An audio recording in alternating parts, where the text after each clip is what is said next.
All right, here to help us break down the biggest story out there, Travis Kelce and Taylor Swift's relationship. Yeah. I'm sorry, that's a different guest that we have coming on for that. Here to Oh. help us break down everything happening in Washington, D.C. I could think of nobody better. Co-host over at Fox News is The Five and a contributor for the network, our friend Jessica Tarlov. Jessica, Mike, and Nick, thank you so much for hopping on the podcast with us. Hi, it's so nice to be here with you guys. Thank you for the invitation. Absolutely. So let's start with the Travis Kelce and Taylor Swift news. What do you think of it? I'm pretty excited. And I also like how it's permeated politics now. Like you see right-wing accounts that are like, this dude is out there drinking Bud Light, getting his COVID vaccine and hanging out with Taylor Swift. And you're like, that actually makes him an icon. At this point, I mean, he risks being the butt of the next album, right? When it goes upside down and she writes about it. But I love it. So I got married and pregnant and all the things like later in my 30s. And there's all of this coverage about what a girl dating in her 30s is doing. Because people are like, oh, Taylor's already with his mom. And someone was like, that's 33-year-old woman energy. Like you go on 2 dates and you're like, let me hang out with the mom.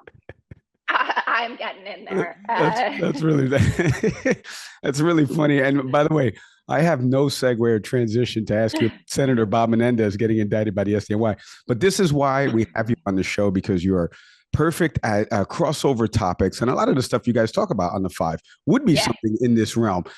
So let's get into what's your bread and butter and what we talk about in this show. We just talked in the first segment, before we get into potential government shutdown, the upcoming Fox News business debates that are happening with the GOP field. I want to get into Senator Bob Menendez and the charges from the Southern District of New York. You know, he was charged with one count, conspiracy to commit bribery, a conspiracy to commit honor services fraud. Like, what do you make of not only the charges, but now we've seen across the Sunday shows, I saw Dick Durbin on CNN. They've asked him to step down from his committees and they've taken away his committee assignments. But they're not calling for him to resign yet. Everyone's kind of in this wait and see approach. And Speaker McCarthy kind of did the same thing with the George Santos charges. What do you make of it all, Jess? Well, I'm loath to compare anyone to George Santos because that is, George Santos is new.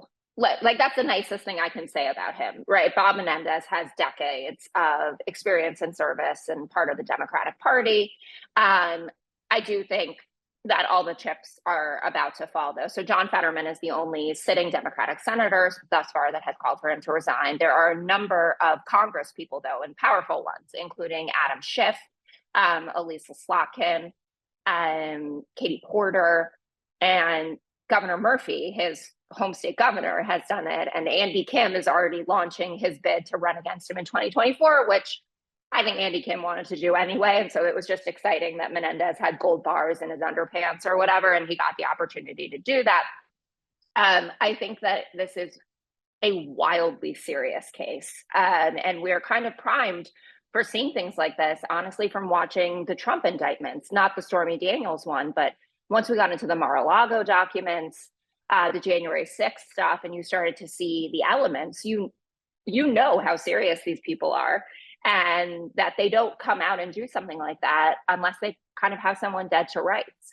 And Menendez being defiant about it is almost surprising to me. I could understand saying, I'm going to fight this.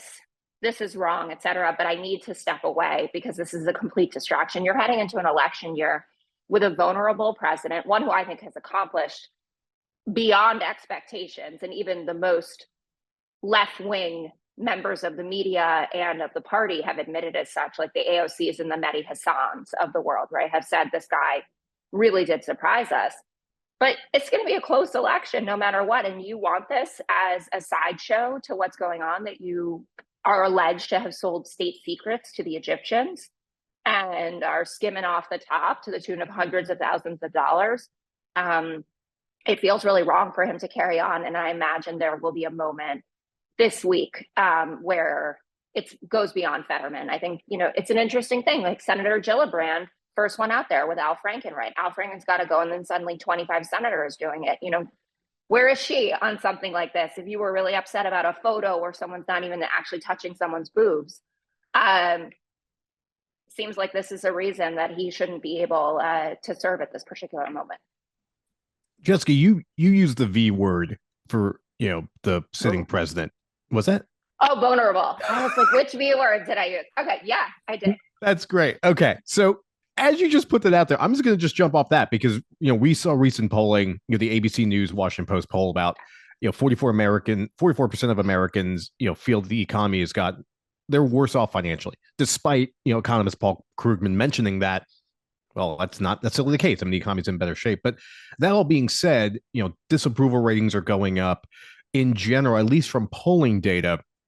Joe Biden isn't looking too well. And then the most damning may have been that the fit for office data that came in, as opposed to the other guy was only 3 years younger, but that's fine. How do you make sense of a president that I think we can offer has been successful? I agree with you. I think any metric you want to talk about as far as the economy, like we're in far better shape than we were in 2020. But that's not landing on the perception of a growing portion of Americans. How do you sort of see all that? How does that make sense in your mind, or like what's been your perception of what's going on with that? Well, I think the underlying issue is that we're really far out. Like we're 14 months out. If you look at polling 14 months out in 2011, Mitt Romney was leading Obama by an average of 4 or 5 points. And we know how that turned out. Now, Obama is a far more popular figure. He's a completely seminal figure, right, in Democratic politics and in American history. So I don't want to say it's apples to apples, but people are reacting to, I think, just a doom and gloom period. I think that a lot of that has to do with how news portrays things. No one ever leads with the good headline. Right. That's just not something that happens. And I was remarking this, my other job, I work at Bustle Digital Group, heading up their research outfit. And we look a lot at the psyches and what's going on with Gen Z and millennial women. And you see this burning desire, especially amongst young people, to be told that something is going to be okay. Right. Like that we're going to survive. Right. That climate change isn't the end of the world, that we will get some gun safety legislation, those kinds of things. And they're not getting served that. They're getting served like, this is the worst X, fill in the blank, whatever it is. And I think that that's informing people. I also think that the White House has some incredible communicators like Secretary Buttigieg. I think Jared Bernstein from the Economic Council's office has been wonderful, and he's been around more. He came on Fox News Sunday with Shannon Bream, and it was kind of spelling it out. But in general, I think the messaging hasn't been fantastic. And you can't tell people they feel a way that they don't feel, right? You have to show them. And so part of that is letting Joe Biden get out there on the road more and talk about his accomplishments, go and visit all of these plants that are being created, all of the chips from the CHIPS Act, to talk about what the infrastructure bill is doing, to go to those ribbon cuttings and make Mitch McConnell stand next to him and say, thank you, right? Like doing all of these things. And I think that he has been hidden far too much. Joe Biden has been making gaffes since he was elected. Are there more of them? Sure. He's 80 now. But net, when people see him, they like him. And I think that there was this moment last weekend, or I guess 2 weekends ago now, Donald Trump was doing a rally where he said that you have to show ID to buy a loaf of bread, that he fought. His opposition was Obama in 2016 and forgot that we already had World War II, right? Said something like, we're heading into World War II. Those are all moments that would like break the internet if it was Joe Biden, but it's just stuff that we accept from that 77-year-old. Like his thing is to ramble like a child. Joe Biden's thing is to slow down like a senior citizen.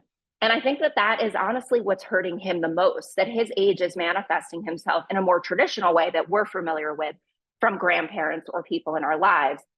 And that Trump is becoming even more childlike, more petulant. Like I have a 21-month-old daughter, not year old, just 21 months. I can see more of a connection to the kind of temper tantrums and things that Trump puts out there versus what's going on with Biden. And I think that that explains a lot of what's going on with the horse races being so close. And the ABC Washington Post poll, now they've had 2 outliers. And I know everyone loves to dunk on Nate Silver, but he still knows a thing or two. And he said, you know, kudos to them for putting the result out there. But at a certain point, are you going to examine your methodology if the other pollsters are getting it within the margin of error? and you're basically saying that millions of Democrats overnight unregistered as Democrats and became Republicans and decided to support someone who's been quad-dated. So communication is key for all of this, but I really do think it's the perception of old versus young in terms of how they're aging that is affecting the race. Well, speaking of doom and gloom, as somebody who has a 21-month-old right now, as she's yelling downstairs, you can't pick it up on audio. I wanted to get mine just got taken out of here. Like literally, she was like below my chair for a second. I was like, excuse me. Exactly. We would have had another viral moment like that YouTube clip with the BBC. Oh, isn't it the best? It is the best. It is a really good age. Let's talk about something that's not a good age right now. 55-year-olds like Speaker McCarthy, who's right now a doom and gloom government shutdown. We're looming as we're recording this episode. We've got a few days left before a potential shutdown. Nothing has been signed yet in terms of the CR. So there is no extension right now. Obviously, we heard Speaker McCarthy's comments last week about some members of the House just want to watch, the House burn down, right? Which, to quote Alfred, some men do want to watch the world burn. What do you make of the government shutdown that we're heading to right now? How it will affect not only workers that are working for the federal government, but also this impeachment inquiry that we have into President Biden and everything you just mentioned right now about the messaging standpoint of this. There isn't anything to impeach Joe Biden on right now. But they're looking for something to impeach him on, but we can't do it if we don't fund the government. So what do you make of the government shutdown right now, where we're heading to it, and what comes out of all of this after if we don't reach this deadline date? So my understanding actually is that the investigations continue unimpeded if the government shuts down.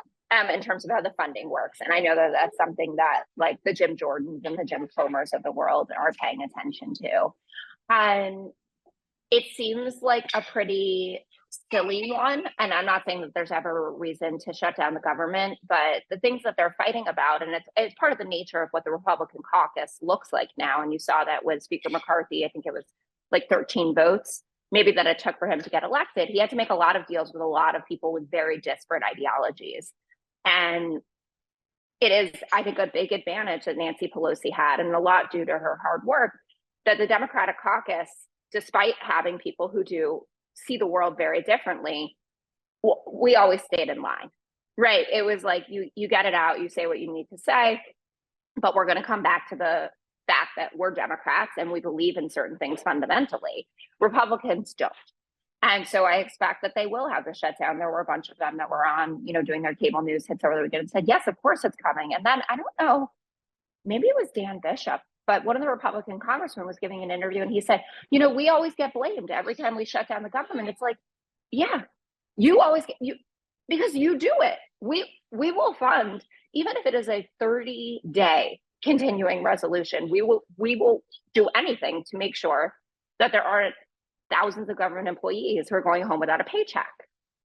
I think it will backfire on them. I think that it was actually in the ABC Washington Post poll, one of the surprising results, it was like by a 20-point margin that people don't see merit in this impeachment inquiry. And it actually surprised me because I do work with a lot of people who believe in their soul that the Bidens are the Gotti family.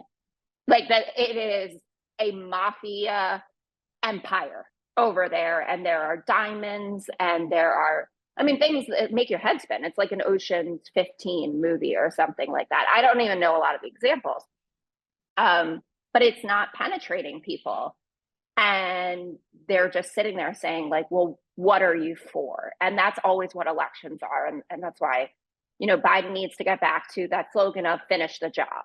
Right. Like I had my 4 years. It's actually an 8-year job. And that is really what Trump is running on as well. To say, I had a great 4 years.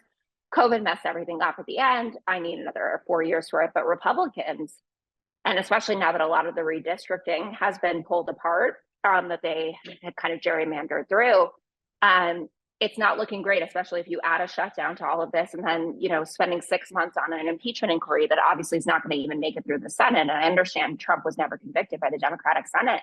But it was very clear that the information they were gleaning out of the impeachment was resonating with people. And no one is walking around saying, I know something about the Bidens now that I didn't know, that fundamentally changes how I feel about the first family in terms of being able to govern.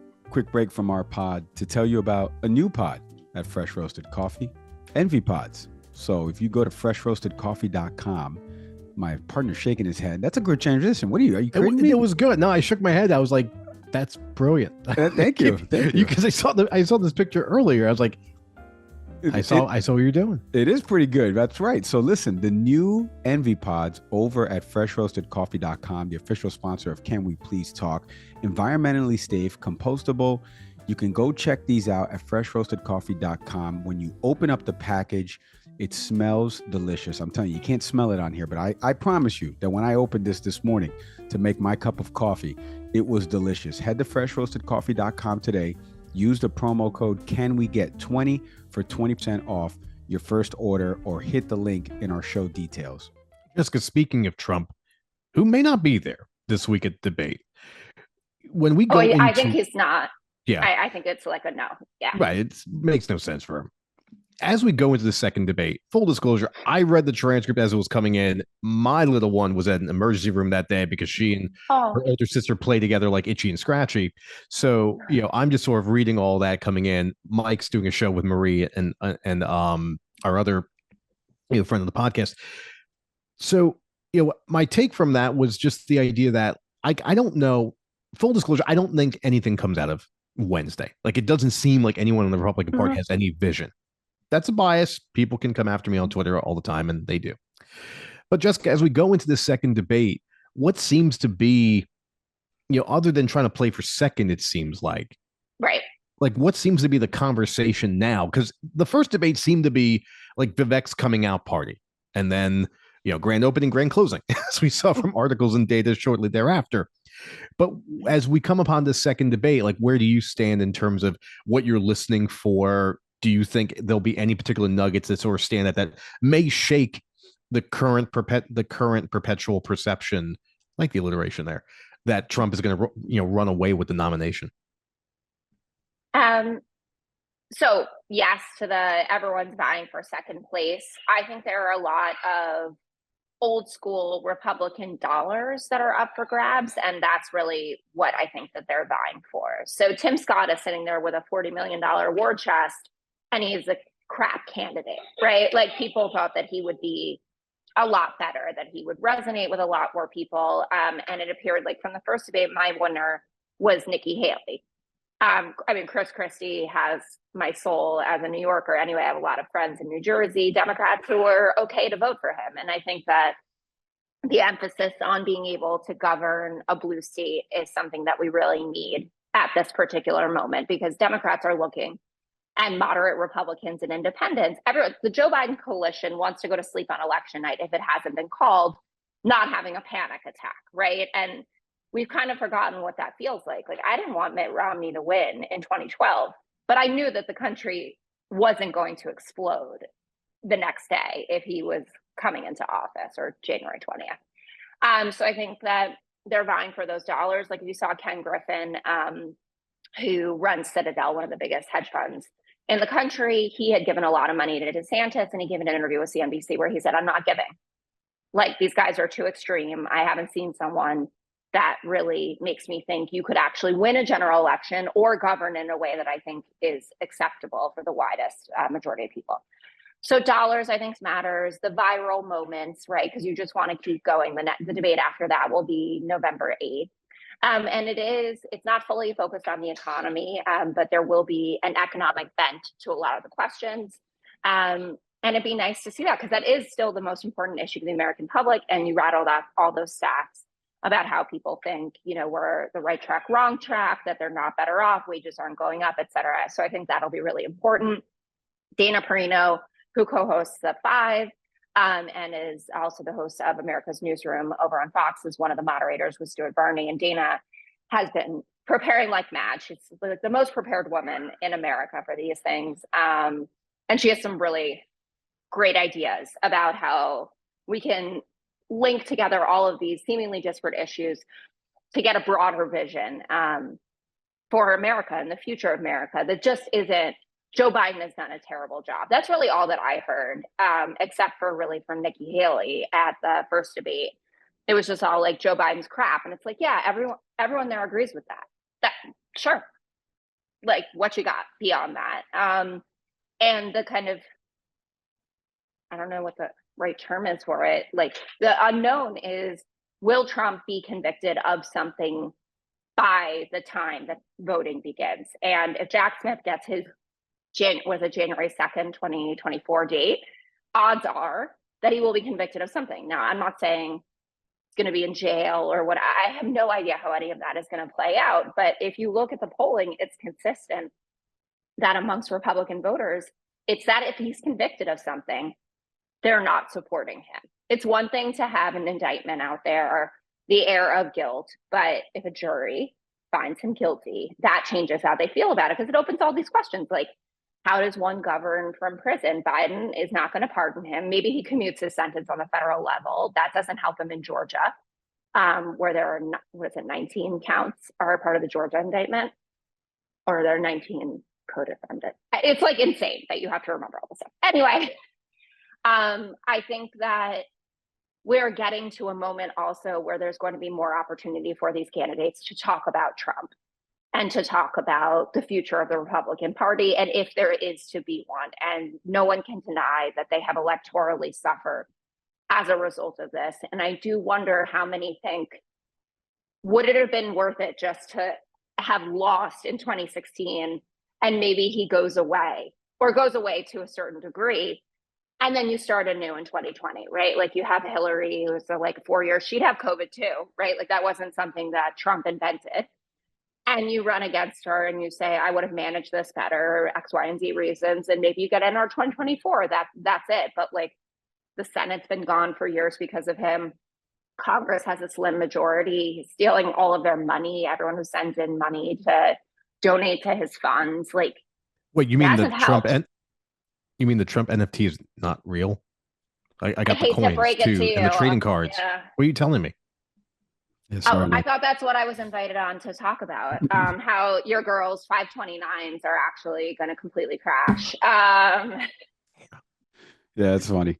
Yeah, Nick, you can sell high on that NFT now if you want. But Jess, you've been great, by the way. And before we let you go, I've gotten this recently as somebody who's been behind the camera at Fox News and in front of the camera recently on a Fox News Live panel.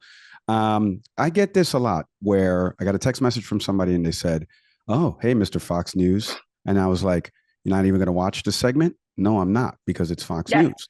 And I said, "Well, that's part of the problem, because you didn't even listen to what I said in terms of the first GOP debate."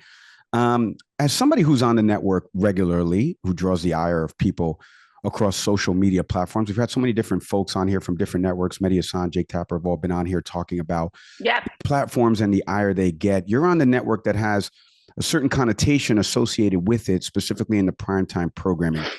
How do you make sense of talking to folks about why they should watch your network, your programming? And then how do you combat getting your message out there, and the Democratic message specifically, on shows that have this certain association with being conservative media, right? Like, so how do you balance the two? How do you get somebody that's an independent, or maybe that's a Democratic leaning voice, that just doesn't want to watch Fox News because of the association? And you say, no, but watch the segment, listen to what we talked about. You just mentioned about Dana Perino, who I happen to know. I know she's very well prepared, a former Bush speechwriter, and people don't know the level of preparation that goes into that. And one of the things I do on the show is media literacy, right? These are the times you can watch, and these are the people you can trust, because this is the preparation that goes into it.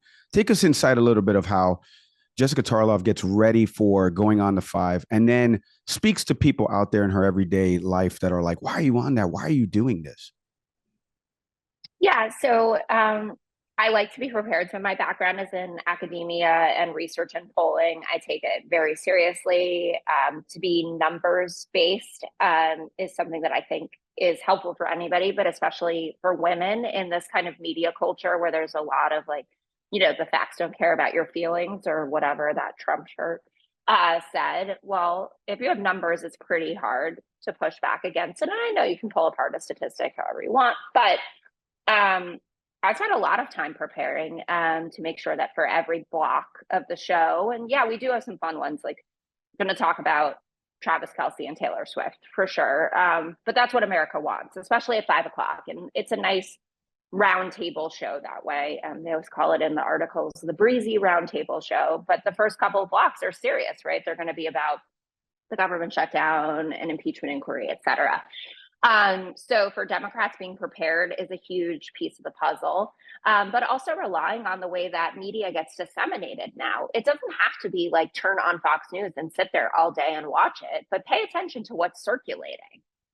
And that's how you're going to find out the content of what's really going on. There were so many people that I saw bowled over that Bret Baier held Trump's feet to the fire. Remember when he read that litany of people who had left the Trump administration, and then he had said that they were the finest people, and then he said they were the worst people, or pointing out to him that Mary Alice Johnson, the drug dealing grandmother that Kim Kardashian was petitioning to get out of jail.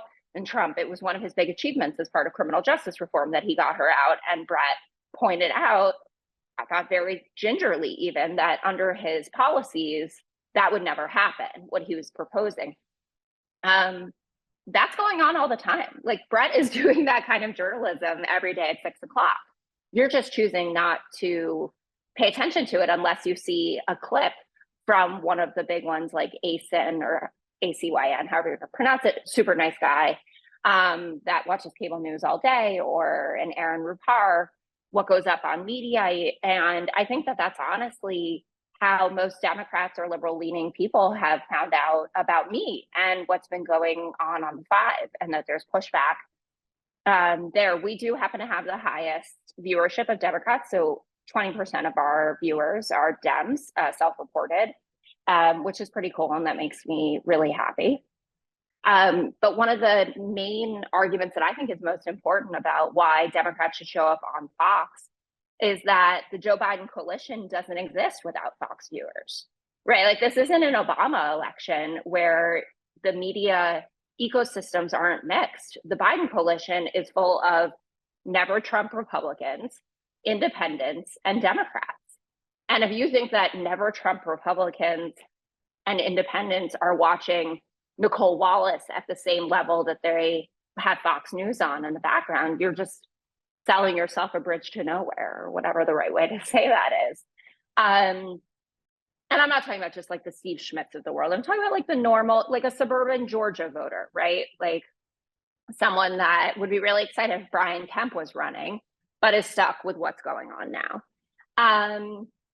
So that's another reason that I think you should pay attention. And also, like, why not speak to people who disagree with you? I never understood, and granted, I have been at Fox basically my entire TV career. It's the ecosystem I know. I love working there. I have great friends, and it's been a wonderful place to be employed. But like, why wouldn't you want to like mix it up and actually have a bit of a fight, or at least a little tussle with somebody, instead of everyone just sitting around and it's different denominations of, oh, I agree with what you said, I agree with what you said. No, that's not how the country is. The country is what you see in the horse race, right? 46-46, 45-45, 46-44, whatever, you know, like they're not in agreement. And you have the opportunity also as a Democrat to advocate for our core values in a way that I think is really meaningful. Like it was a very tough day when the Dobbs decision came down, but I'm thrilled that my face is out there representing the pro-choice argument, that I'm talking about the women who are going to be bleeding out in hospital rooms waiting for a doctor to help them, the sepsis, the rape victim. Remember in Ohio, the 10-year-old who they said it was a made-up story?